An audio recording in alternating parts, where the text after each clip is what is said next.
Hello, my name is Sarah and I work at Earl Nursery and Garden Center, and today we are going to talk about herbs.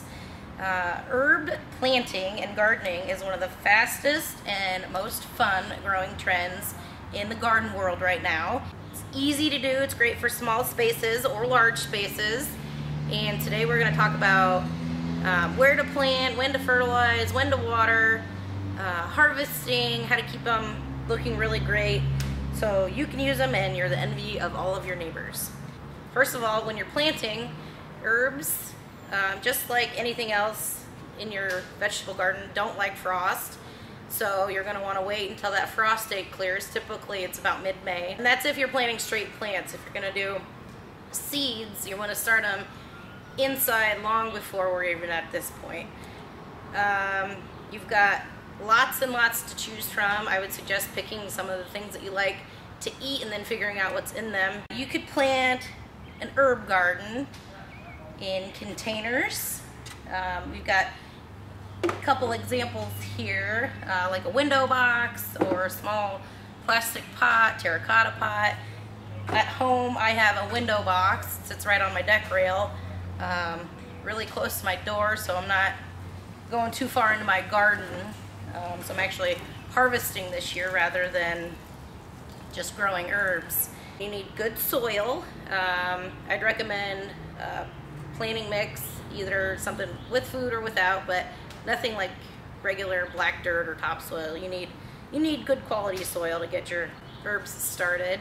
After you've got your herbs planted in your container or in the ground, I'd recommend putting down a garden and plant food.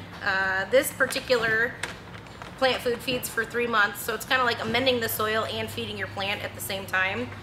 Also, so you get those really healthy looking strong plants, I would recommend watering every couple weeks with this water soluble fertilizer. It's just a couple tablespoons per gallon of water, and just water like you would normally if there wasn't any fertilizer in there. Watering, it's very important whether or not it's in a container or in the ground. You want to make sure that if it's not raining, you're going out there every day, every other day to check to see if it needs it. As far as harvesting is concerned, it's really easy. You just kind of go up to whatever you're gonna harvest, grab your pruners, giving them haircuts. Just, you don't even think about it, just where it looks like it needs to be cut, cut. The more often you cut, the better your plant's gonna look. It keeps it more mounded, healthier leaves, thicker leaves, and it prevents it from bolting. Bolting is when it shoots up its bloom and it goes to seed, and you don't want to see that happening. Happens, then you're really kind of backpedaling, getting your herb to back where you need it so you can harvest more regularly. I probably use mine weekly. If you're not going to use it weekly, I would still recommend going out there and trimming things up. I hope this was informative for you and you got some ideas on what to plant in your herb garden this year. If you have any questions, stop down at your local Earl May Garden Center or visit us online at earlmay.com.